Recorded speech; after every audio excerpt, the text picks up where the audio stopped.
से बाहर रखने की कोशिश में 34,000 करोड़ खर्च कर दिया। लेकिन 8 दिसंबर 2025 को दोनों ने इलॉन मस्क के सामने हाथ जोड़ लिए, क्योंकि स्टारलिंक ऑफिशियली इंडिया में लॉन्च हो चुका है। 8,600 रुपए पर मंथ स्पेस से इंटरनेट। और ये अनाउंसमेंट सुनते ही मुझे लगता है जियो और एयरटेल का धंधा खतरे में आ चुका है,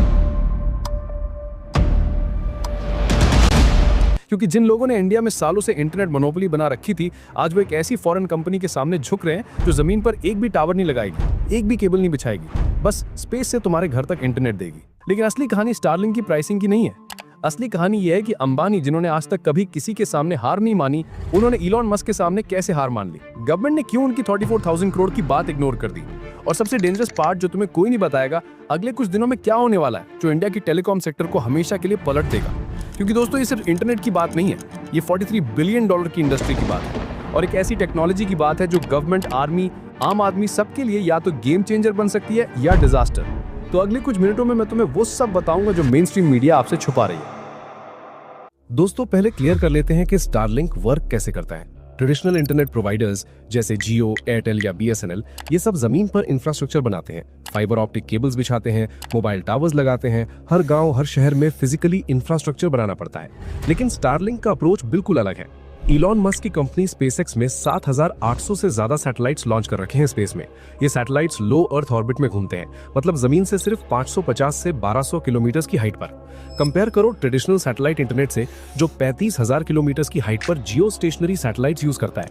इस फर्क का मतलब है कि स्टारलिंक की लेटेंसी या डिले सिर्फ 20 से 40 मिलीसेकंड्स है। ट्रेडिशनल सैटेलाइट इंटरनेट में ये 600 मिलीसेकंड से ज्यादा होती है। रियल टर्म्स में समझो तो केन्या में एक यूजर ने रिपोर्ट की है कि उन्हें 100 Mbps से ज्यादा की स्पीड मिल रही है। मलेशिया में 200 Mbps, यूरोप और हंगरी में नॉर्मल डाउनलोडिंग स्पीड 135 Mbps। अब सोचिए, ये सब स्पेस से आ रहा है। कोई फाइबर केबल नहीं, कोई मोबाइल टावर नहीं, बस एक सैटेलाइट डिश चाहिए जो क्लियर स्काई को देख सके। लेकिन इंडिया में एंट्री इतनी इजी नहीं थी। स्टारलिंक को एंटर होने में 2 साल लग गए। अक्टूबर 2024 मुकेश अंबानी की रिलायंस जियो ने एक लेटर भेजा डिपार्टमेंट ऑफ टेलीकम्युनिकेशंस को। उनकी डिमांड थी कि सैटेलाइट स्पेक्ट्रम को ऑक्शन के थ्रू एलोकेट किया जाए, बिल्कुल वैसे ही जैसे 4G और 5G स्पेक्ट्रम ऑक्शन हुआ था।